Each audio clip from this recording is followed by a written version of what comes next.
Okay, so today we're going to look at anaerobic respiration, which is respiration that occurs when there is a lack of oxygen.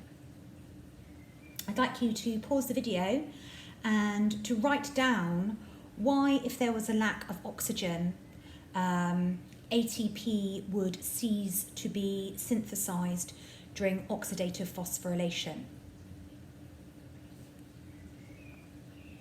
Okay, so oxygen literally mops up the hydrogen ions and the electrons that are produced during oxidative phosphorylation.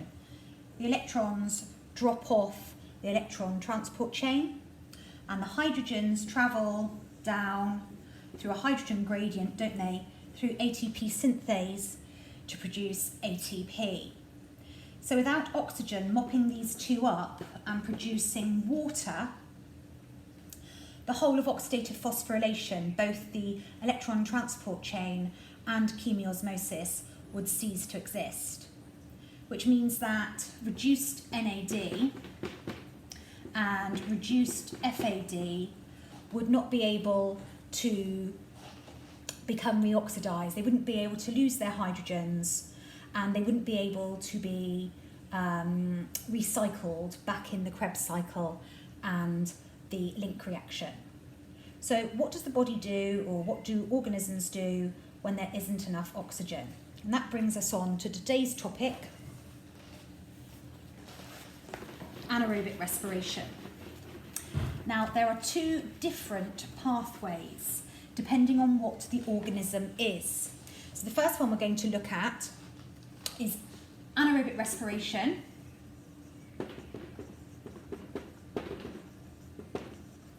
In animals,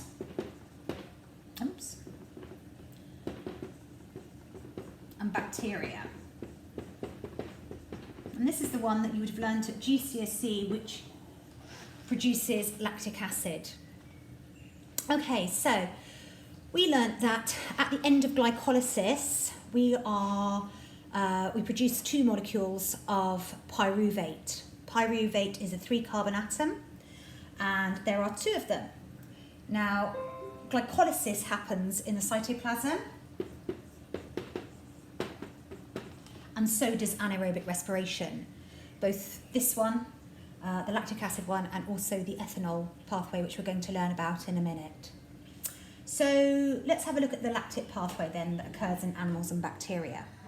So we start off with our molecule of pyruvate. Okay, and what it's going to do is it's going to accept two hydrogen atoms from good old reduced NAD. So reduced NAD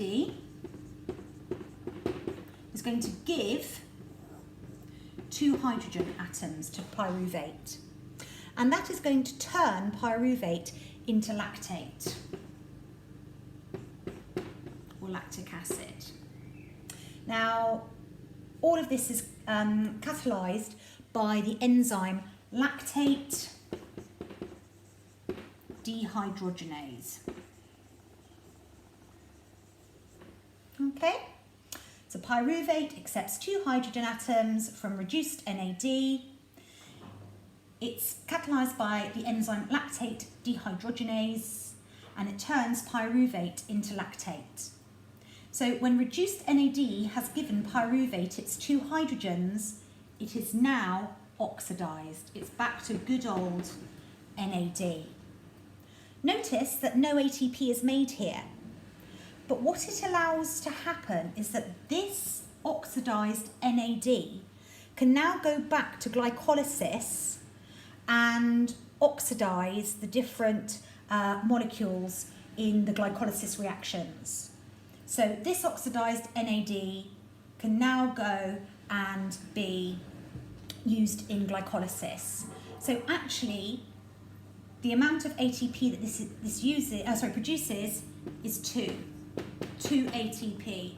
Not actually in this reaction, but it allows 2 ATP to be made in glycolysis, because glycolysis produces two molecules of ATP, net ATP. All right. Okay, so that is the equation for anaerobic respiration in animals and bacteria. Let's have a look at anaerobic respiration in plants and in fungi.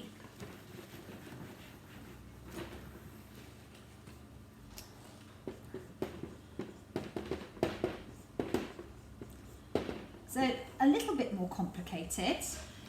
Again, we start off with pyruvate.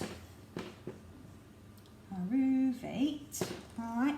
And due to an enzyme called pyruvate decarboxylase, it's going to give off carbon dioxide and turn into ethanol. Not ethanol, ethanol. So look, CO2. All right, so pyruvate gives off CO2 and becomes ethanol. Now, that is catabolized by the enzyme pyruvate decarboxylase. Pyruvate decarboxylase. Okay.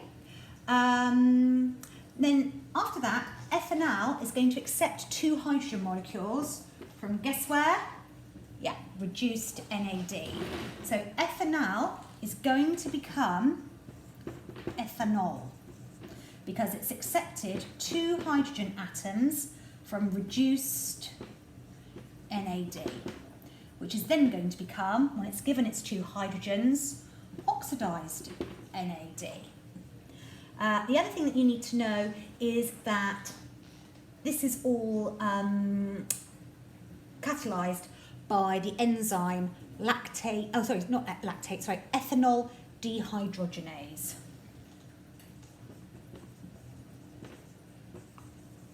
Can you see this? Yeah, dehydrogenase. There we go. All right, ethanol, not ethanol, ethanol dehydrogenase. So again, because we have managed to oxidize reduced NAD, this oxidized NAD can go back into glycolysis and be recycled. So this whole process makes sure that glycolysis can carry on.